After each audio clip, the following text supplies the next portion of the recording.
मेरे बच्चे, ये तो बताओ ना आप मेडिकल के स्टूडेंट हो। इधर हो यार। बिस्मिल्लाहिर्रहमानिर्रहीम। अस्सलाम वालेकुम नाज़रीन, मैं हूं फ़याज़ महमूद और आप देख रहे हैं फ़याज़ महमूद यूट्यूब चैनल। नाज़रीन, इन दिनों हम क्योंकि मुसलसल आपको अपडेट कर रहे हैं दुआ ज़हरा केस पे, और उसमें कुछ आप लोगों की वजह से भी अपडेट बार बार दी जा रही हैं। और उसकी वजह क्या है कि आप लोगों की तरफ से मुसलसल एक ही इसरार किया जा रहा है कि इस इशू को आपने डेड नहीं होने देना, बल्कि लाइव रखना है जब तक इस पूरे मामले की इन्वेस्टिगेशन नहीं हो जाती और जो दुआ ज़हरा है, इसका जो मामला है इस केस का, किसी मंतकी अंजाम तक नहीं पहुंच सकता। अब आप कहेंगे कि मंतकी अंजाम तक तो पहुंच चुका, उसकी बच्ची की शादी भी हो चुकी और उसने अपनी वीडियो स्टेटमेंट भी रिकॉर्ड करवा दी, कोर्ट में भी जाके एक स्टेटमेंट रिकॉर्ड करवा दी जहां पर उसने कह दिया कि वो ख़ुद आई है, अपने मर्ज़ी से घर छोड़ा है, उसके ऊपर कोई किसी किस्म का दबाव नहीं है शादी के लिए, बल्कि उसने ज़हीर से ख़ुद शादी की है। जब ये स्टेटमेंट आ गई तो बज़ाहिर ये मामला ख़त्म हो जाना चाहिए था, लेकिन ये मामला ख़त्म नहीं हुआ। उसकी वजह क्या है? इन्वेस्टिगेशन जो है वो ज़ाहिर है वो कॉन्टीन्यूस जो प्रोसेस है कॉन्टीन्यूसली चल रही है। अब उसमें एक बहुत बड़ी पेशरफ सामने आ गई है। वो पेशरफ ये सामने आ गई है कि पुलिस या तहकीकाती जो इदारे हैं उन्होंने एक नए एंगल से इस पूरे मुद्दे को देखना शुरू कर दिया है, और वो है इंसानी स्मगलिंग। शक यह किया जा रहा है कि कहीं ये इस इंसानी स्मगलिंग का मामला तो नहीं है। इस पे इंकशाफात कुछ सामने हुए हैं, वो मैं इस वीडियो में आपके साथ शेयर कर देता हूँ। और उसके बाद दूसरा सवाल ये मुसलसल पूछा जा रहा है कि जो लड़के के वालिदैन हैं या घर वाले हैं वो कहाँ पर हैं? क्या वो मंज़र से ख़ुद ही गायब हो गए या उनको मंज़र से हटा दिया गया है? इस पे बात कर लेते हैं। और साथ ही साथ ज़ाहिर है जो पेरेंट्स हैं दुआ ज़हरा के, वो बहुत बड़े विक्टिम हैं। सबसे ज़्यादा अगर किसी का कोई नुकसान हुआ है तो वो वही हैं जिन्होंने अपनी बेटी को एक इतनी अच्छी लाइफ दी, इतनी अच्छी ज़िंदगी दी, लेकिन वो बेटी उनके पास अब नहीं है।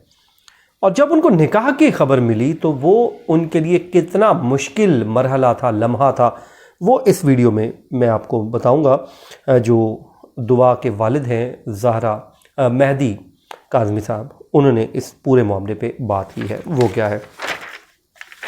नाज़रीन कराम, बज़ाहिर तो जो है लड़की कह रही है कि जी मेरी शादी मर्ज़ी की हुई है और उसके बाद मैं अपनी मर्ज़ी से आई, और एक ऑनलाइन ऐप के ज़रिए उसने कहा कि जी मैंने टैक्सी रेंट पे बुक की और वो मुझे लाहौर तक छोड़ गया। ये बात आपको पहले से मालूम है। अब पुलिस ये कहती है कि ये इतना लंबा डिस्टेंस है, ये किसी भी तरीके से किसी भी सूरत पॉसिबल है ही नहीं कि एक बच्ची जिसकी उम्र महज 14 साल, 16 साल या फिर चलो कह लीजिए 18 साल है, इस उम्र में इतना लंबा ट्रैवल और वो भी किसी स्ट्रेंजर के साथ करे और खैरियत से पहुंच जाए, ये पॉसिबल ही नहीं है। ऊपर से बच्ची ये भी कह रही है कि मेरे पास तो कुछ मोबाइल नहीं था, घर से मैं कोई कीमती चीज़ नहीं लेके आई, ये सब कुछ नहीं था। तो ऐसा स्मूथ ट्रैवल कैसे हुआ? इस पे पुलिस को, इस नुक्ते ने पुलिस को एक दूसरे एंगल पे सोचने पे मजबूर कर दिया। और वो नुक्ता ये है कि कहीं ये कोई इंसानी स्मगलिंग का केस तो नहीं है।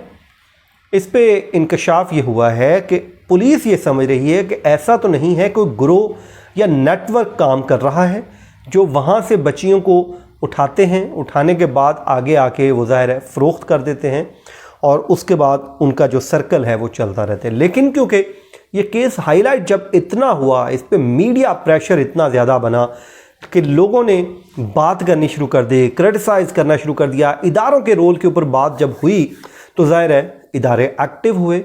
अब ऐसे में पुलिस के ज़ाती जो इदारे हैं वो ये समझते हैं कि कहीं ऐसा तो नहीं कि ये इंसानी स्मगलिंग का मामला था। और उसके बाद जब इतना प्रेशर देखा तो जो लोग मुलव्विस थे उन्होंने इसको नया रंग देने की कोशिश की और इस बच्ची को फौरी तौर पे शादी के लिए इस लड़के के साथ एग्री कर दिया।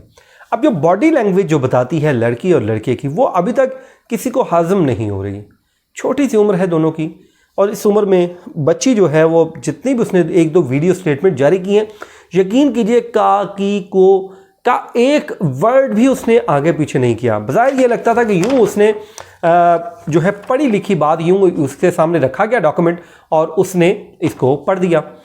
तो ये एक एंगल है जिस पे जो इन्वेस्टिगेशन की जा रही है, क्योंकि आपको पता है कि अक्सर ये ऐसे ही होता है कि बच्चियों को वर्गला के उठा के या ब्लैकमेल करके उठा लिया जाता है और उसके बाद उनको आगे आके फ़रोख्त कर दिया जाता है और वो बेचारी बच्चियां आगे से आगे न जाने उनसे गलत काम करवाए जाते हैं। और कहाँ अल्लाह ताला मेरी दुआ है कि इस बच्ची को ऐसे किसी भी काम से महफूज रखे, क्योंकि उनके वालिदैन ने अभी ख्वाहिश का इजहार किया है कि बेटी तो चली गई लेकिन वो ये सच चाहते हैं कि अल्लाह करे जो ज़हीर है वो एक अच्छा लड़का ज़रूर साबित हो ताकि वो उनकी बेटी की केयर कर सके। क्योंकि मसला यहाँ पे नहीं है कि अब पेरेंट्स जो हैं वो ये कहते हैं कि हमें धमकियाँ दी जा रही हैं कि इस मामले से पीछे हट जाएं। अब ज़हीर का जो हुलिया है, गेटअप है, वो देखा जाए तो वो लगता ही नहीं है कि वो कोई ऐसे को बहुत बड़ी पावरफुल फैमिली है। और फिर धमकियां कौन दे रहा है, ये एक सवाल है जिस सवाल का जवाब बहरहाल इदारों ने देना है। इस पे सवाल का जवाब हम लेंगे कि वजह क्या है कि कौन धमकियां दे रहा है, इतना कौन है पावरफुल जो धमकियां दे जा रहा है, और वो जो लड़के के पेरेंट्स हैं वो मंजर से कैसे गायब हो गए। अब वकील साहब तो जो कहते हैं जिन्होंने निकाह करवाया वो तो कहते हैं कि जी मैंने उसके भाई को बुलाया था, वो भाई की कोई तस्वीर नहीं आई, कोई फुटेज नहीं आई। चले ज़हीर का फादर की तो डेथ हो गई, वालदा दर्जा चहारम की पंजाब यूनिवर्सिटी में एम्प्लॉय हैं, क्या उनकी आपने स्टेटमेंट देखी? किसी में से भी आपने देखी तो कमेंट में बताइए। नहीं है, कहाँ पे फिर गए वो मंजर से, उनको किसने हटा दिया, किसने गायब कर दिया? ये एक बहरहाल सवाल है जिसका जवाब मिलना है। और देखते हैं कि इस पूरी सूरत हाल को कैसे जो हमारे इदारे हैं, तहकीकाती जो टीमें हैं, इसको कैसे वो मंतकी अंजाम तक पहुँचाते हैं।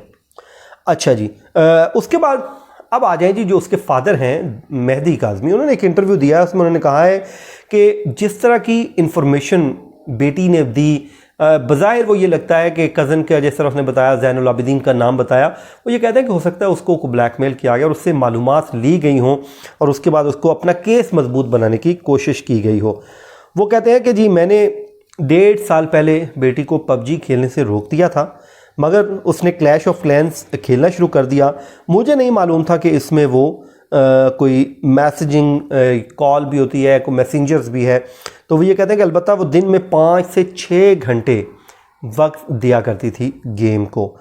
तो वो ये कहते हैं कि जब निकाह की ख़बर आई तो वो एक लम्हा ऐसा था जो मेरे लिए और मेरी पूरी फैमिली के लिए बहुत सदमे से कम नहीं था। ऑल्दो वो ये समझते हैं कि वो जाली निकाहनामा है, लेकिन वो कहते हैं कि वो किसी सदमे से कम लम्हा नहीं था और मुझे नहीं मालूम कि ये ज़हीर किसके कहने पे ये सब कुछ कर रहा है।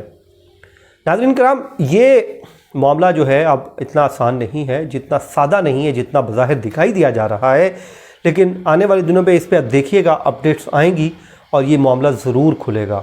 और शायद यही एक होप है उसके पेरेंट्स को कि इस एंगल पे जब तहकीकात होंगी तो फिर वो जब ग्रोह और नेटवर्क पकड़ा जाएगा तो उनकी बेटी जो है उनको वापस मिल जाएगी। वो चाहता है कि एक दफ़ा हमारी बेटी से किसी तरीके से मुलाकात हो जाए ताकि वो अपनी बेटी को इतना करेज ज़रूर करें कि बेटा हम आपके सामने हैं, कोई ब्लैकमेल कर रहा है या कोई और वजह तो मुझे बता दो, ताकि इस मामले को हल किया जा सके। तो ये एक उनके लिए उम्मीद की छोटी सी किरण दिखाई दी है कि शायद इस एंगल पे तहकीकात हों और वो गिरोह पकड़ा जाए जो इस पूरे धंधे में मुलविस है।